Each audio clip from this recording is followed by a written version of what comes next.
Hey yo, Christopher Nolan cooked this summer. The Odyssey in IMAX was something I wish I could experience the first time again. Like, wow, my eyes were traumatized, but in a good way. So in this video, in celebration of the Odyssey hitting 1 billion at the box office, like, jeez, that's crazy. It's time we rank the films from the cinema king himself, Christopher Nolan. So first things first, by no means has Nolan missed.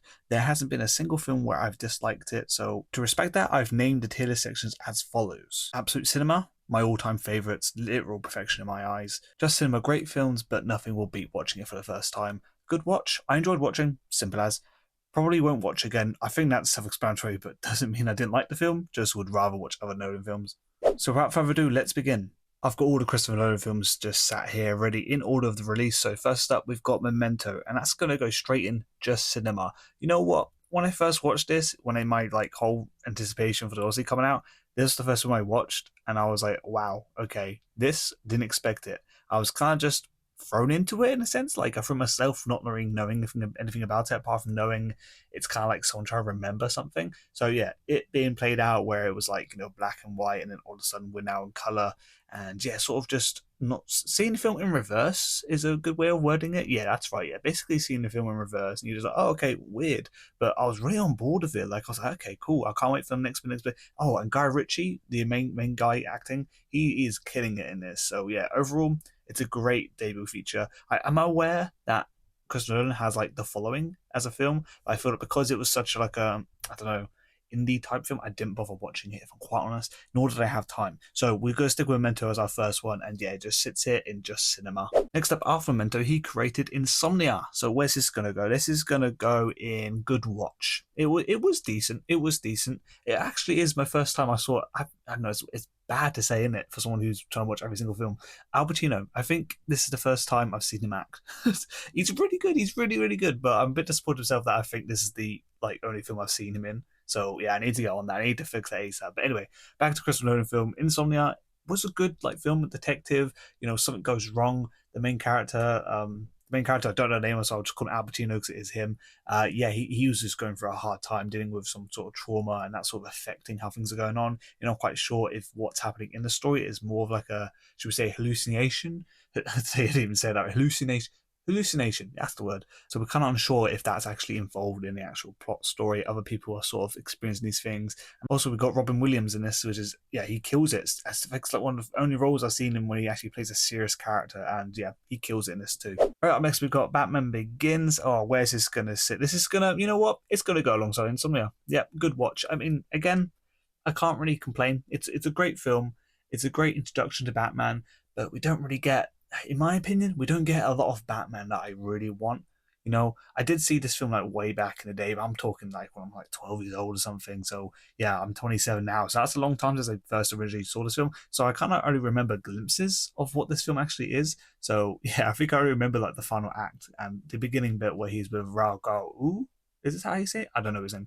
Basically, Liam Neeson. So plot wise, I think it could be stronger in terms of being Batman, but it's a great origin story, and you got to start somewhere. And I love the details we went to for the extent of Bruce Wayne. Just wish we had more Batman. And with Christopher absolutely loving Christian Bale. Actually, I don't know whether he filmed this before or after Batman Begins, but it was released after. The Prestige. Okay, I tell you what, this is going absolute cinema. I watched this film for the first time this year, and I went in completely dark, no clue what it was about. I just know Hugh Jackman's in it and Christian Bale. I was surprised to even see Michael Caine in this film. I didn't realize he was in it, and yeah, I'm blown away. I'm blown away. It's such a great story. I was so captivated by the performance of Hugh Jackman and Christian Bale. It's kind of, there's no real main character. I think them two are more the duo leads of the film. It's great. It's about magic, magicians, and all this stuff, and that's already kind of fascinating for me anyway. So seeing it kind of play out and the film tricks and all this stuff happening, I don't know, it's a joy to watch. And the rivalry these two people have against each other just absolutely go to extreme extents. They're all trying to top each other in some ways to get payback from each other. And yeah, overall, just absolutely amazing. I could watch this film every day. I would not get bored.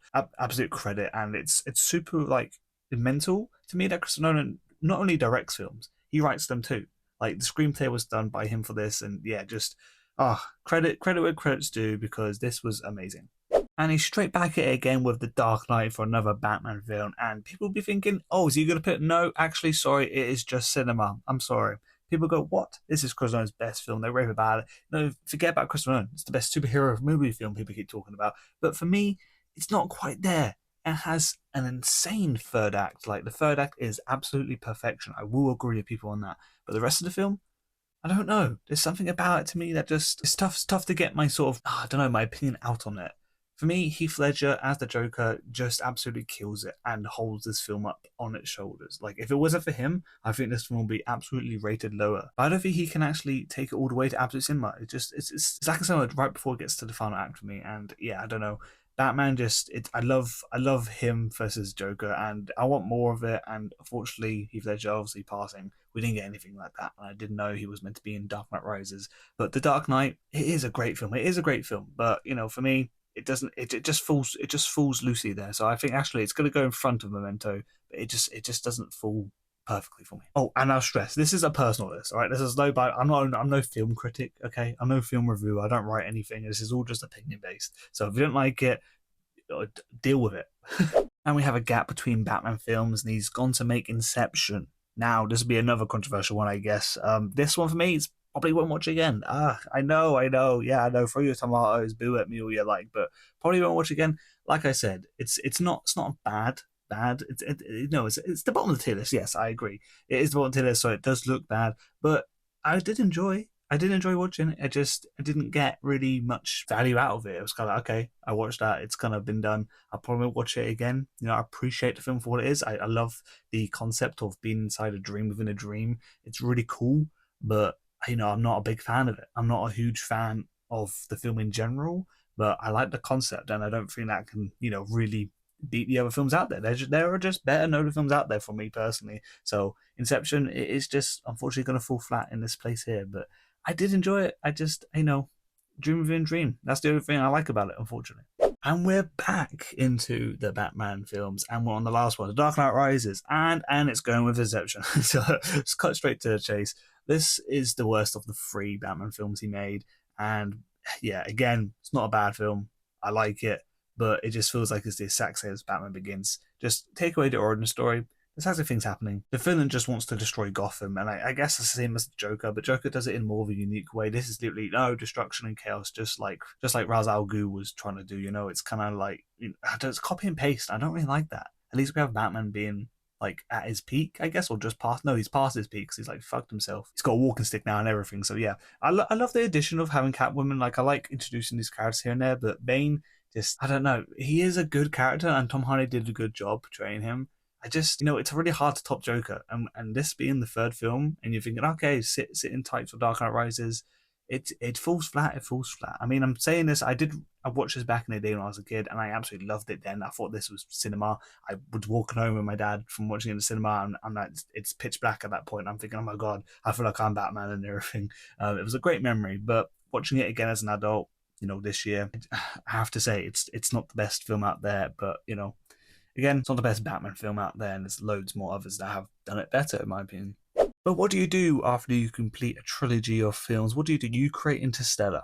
Now, masterpiece. I have to say, this film is just crazy to me that he decided to create this after. I watched it for the first time last year, and yeah, it was in cinema, and I'm blown away. And it goes in absolute cinema. Just it goes in front of the Prestige, and I don't know what to say. I'm starting my words because this film was just wow. When I saw it, I was like, okay, right, we're in for a route. Matthew McConaughey, we love him. We can't get enough of him. Let's see this film, see it play out. And yeah, every single space scene, whoa, Jesus, I'm blown away by it. Again, a mad concept with time. Christopher Nolan loves time, doesn't he? And he absolutely kills it in this. I love the whole time Is it called time dilation? I think it's called time dilation. Yeah, like you're going onto that planet where it's just water and like the tides are like insane, like literally like to mountain heights and everything. That concept of like being on that planet versus going back to the space station, and then even then going back all the way down to Earth's time, like the fact that it's been, I think it was like 5, 10, maybe even 15 years, I believe. It's been a little while since I watched this one, but so I can't quite remember what the number is, but I know it's quite a long time because you go back to the space station, the guy's like grey hair now and everything. It's quite insane, but I did enjoy it very much. And yeah, what a great sort of twist at the end. I won't spoil it, but there's a good sort of twist in the end. And yeah, great depictions of like black holes and all that sort of stuff. It's fascinating space. So to see a film basically set in space and a whole like drama of it, everything, this film just absolutely kills it for me. And Hans Zimmer, oh my god, I even mentioned any soundtracks yet. Yeah, for all these films have great soundtracks, and Interstellar, so far, that's been the best soundtrack yet. And next up, we have Dunkirk, and you know what? I feel like a lot of people underrate this one. Like, I think it's actually pretty good, and for that, it's going right in between Dark Knight and Memento in just cinema. Yeah, it's not amazing to go absolute cinema, but I think it's just a great film. Nolan loves time, and time is very much present in this. He actually has text on screen to actually help you out in this one, actually. So it's quite fun. I think it was like one point where it was like, yeah, the people on the beach are like, that's 1 week, and then the plane is like 1 hour, and then the boats are like 1 day. It's pretty cool, and you sort of seen it all line up in the end, and it's just, yeah, it's great to see these different sort of scenarios people going through. Of course, I love history, so seeing a time period sort of film, it's already got bonus points for me. And Dunkirk is quite a fascinating thing. I remember playing, what was it, Call of Duty Finest Hour, and the beginning of that was all about storming the beach and everything. But this is the aftermath of that sort of war that happened, or battle, should we say, that happened on Dunkirk. And it's sort of like, can we get these troops back home? People who survived, can we get it back home without them being under fire again from people still trying to get out of them, basically. But yeah, the soundtrack again for this, Hans Zimmer, cooked massively. I mean, the constant ticking noise in the background is so intense. It's just a great film, and I actually recommend it to anyone who thinks, what Christopher Nolan should I watch? I go, Dunkirk. It's a great film. Like, it's one of his sort of underrated ones, and I feel like it's not, oh, I've already seen Interstellar or what, like, oh, Dark Knight and all this. Dunkirk. He directed Dunkirk, guys, and it's great. And I think it was up for like 6 awards. I may be wrong with that. It's on the screen. It was up for a lot of awards, and yeah, absolutely amazing.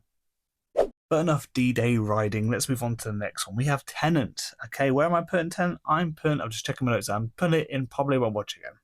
Yeah. I think it goes. Yeah, it goes ahead of. Oh, let's move that. Bang. There we go. It goes ahead of Dark Knight Rises, simply because it kind of just made me appreciate the film. Like, filmmaking aspect of it is like crazy. Again, it's really hard to talk about this film without involving spoilers, so I'll go lightly over this one.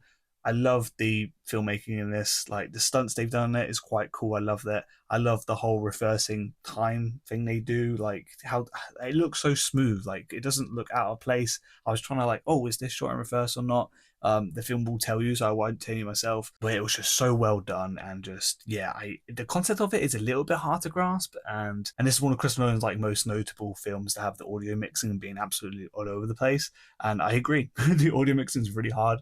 I was turning up for one stage to hear the audio of people speaking, and I was turning it down whenever the soundtrack kicked in or explosions happened. It was quite hard to sort of sit through and watch it in that aspect of things. But the film overall, it is decent. It is decent. It's just, yeah, probably won't watch again. It's kind of just a one and done type film to watch. But yeah, I did enjoy it. I did. Now we're on to the one just before the Odyssey, Oppenheimer. This got insane, like, absolute hype. I think it helped with the whole Barbie thing being released, Barbie Armor? Yeah, Barbie Armor, whatever it's called. That was a massive thing for this film. And yeah, it crossed 1 billion, and it's insane to me that this film did. I watched this like last weekend, yeah, and I'm sorry, let me actually rank it. It's here. I'm sorry, yeah, everyone's going, what? That's probably like Chris Nolan's one of his best. No, in my honest opinion, it's not his best. It's a great film, and it's well directed, but it's best? No, by no means is it. It's to me, it lacks the action. It's got a great piece where it's everyone like the explosion. Oh my god, wow, it was so cool. Like, yeah, that was so cool, but it was literally 30-40 seconds of film. Like, this film is 3 hours long, and it's just like, to get only that sort of like glimpse of it is, oh man, it was a long watch, and it was interesting enough to sort of keep me engaged. But yeah, it was a slog of a film. It was quite long, and I don't know why it had to be that long. I guess the film is called Oppenheimer. It's not about the bomb; it's about the person who made the bomb or helped create it. So it was, a decent biopic, you could say. I guess you can call it that, and a great glimpse of sort of like history. Again, I like history, as I've already said in this ranking, so it does hold up to that degree of things. But again, yeah, it was not as entertaining enough for me to really promote it any higher. And last but not least, oh my god, the Odyssey. The Odyssey, ladies and gentlemen. Bam, that's going straight up there. I'm not going to hesitate at all. This is the best film Chris Nolan has ever made. And this isn't like, recency bias or anything. I saw this film in IMAX. This is the only Chris Nolan film that got me tearing up doing the damn credits. Processing this film and being like, oh my god, I can't believe I've witnessed this. Yeah, bonus points, of course. I saw it in IMAX. Like, that's absolutely a privilege and absolutely insane format to see it in, and what an experience. But the whole film, for the first time in film history, to be fully done in IMAX 70mm, like captured that way and projected, the whole film be that way, oh, it's insane. That's insane. And I'm so glad I was there to witness it. And yeah, I mean, let's talk about the film. The film itself is amazing. Obviously, we're adapting one of like the best sort of stories out there, the Odyssey. It's yeah, it's gone straight. I can't remember how old it is. It's on the screen how old it is, but it's yeah, it's absolutely transcends history. Like this is the most like ongoing story people have. That probably I don't know. What should I say? That probably better than the Bible. I was going to say, but maybe not quite there. But the Odyssey is so well known. You know, Greek mythology inspired by it. Peter Jackson's probably inspired by it. Loads and loads of media who do Greek mythology, you know, they take inspiration from this. Christopher Nolan's version absolutely killed out of the water. I loved it. I loved it so much. I mean, the choices to keep things as practical as possible was absolutely, it was a chef's kiss. It's absolutely amazing. The acting was incredible too. Well, like, what a great cast. Like, I can see this being up for so many awards for what come Oscars. I know it's going to be like, oh no, everyone's just going to, you know, ride Christopher Nolan's dick. But it's with good reason. I'm not gonna lie. Like the score of this film, Ludwig Göransson absolutely kills it. Like, oh god, I've been listening to the soundtrack on YouTube just constantly ever since I've watched this film. I mean, what was it like? Bum bum bum bum. A war. Bum bum bum. A man. Bum bum bum. A trick. Like that is so like, oh my god, how much aura does Odysseus have? You know, Matt Damon plays him so well. I mean, this whole thing with the bow when he's stretching it over and like plucking it. Oh my god, that transcends through my ears, shakes my brain. It does all sorts to me, and I absolutely love it. I can't get enough. The Odyssey is absolute cinema. But yeah, here is my tier list, my ranking of Christopher Nolan films to date, and I can't wait for his next one. I believe he's rumored to say he's going to do a horror film. I've not yet seen that from him, so I'm excited to see what that looks like. Thank you guys so much for watching, and I'll see you guys next time.